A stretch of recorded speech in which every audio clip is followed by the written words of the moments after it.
I'm Vic Myers. Welcome to The Resistance. This is part 2 of 4, Birthright Citizenship. So Trump's been in the news because the other day he gave an interview and said that he wants to end birthright citizenship. And of course, he couldn't say it without telling some lies. First one being that America is the only country that has it, when in fact somewhere around 30 countries around the globe have birthright citizenship, including his favorite country, the one where Putin lives.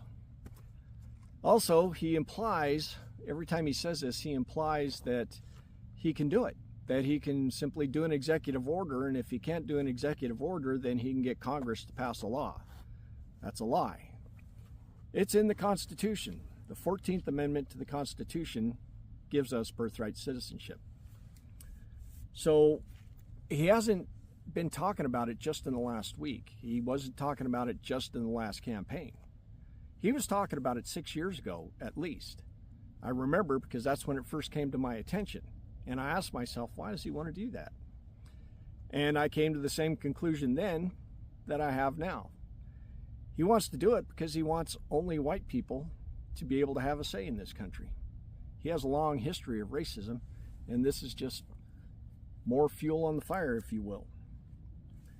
So I'll remind you that yesterday I talked about the Dred Scott decision and how it's still the law of the land, technically. It's only rendered moot by the 13th and 14th Amendments.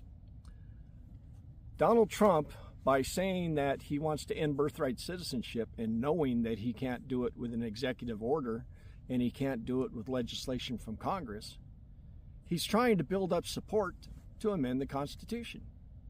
Because if he can amend the Constitution, he can get rid of the 14th Amendment. If he can get rid of the 14th Amendment, then Dred Scott is in force, and only white people have citizenship in America. I know it sounds like a stretch, right? But by the time I get to the end of these videos, I think you'll understand that I'm not just grasping at straws.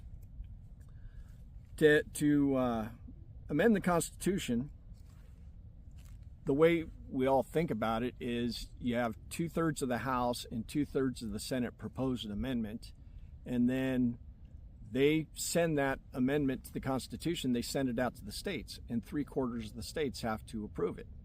If they do, then it becomes a part of the Constitution. That's what we all think about when we think about amending the Constitution. Those of us who remember from high school that lesson. But there's another way to change the Constitution, and that's what I'm going to talk about tomorrow. And I hope you'll stick with me. Good day.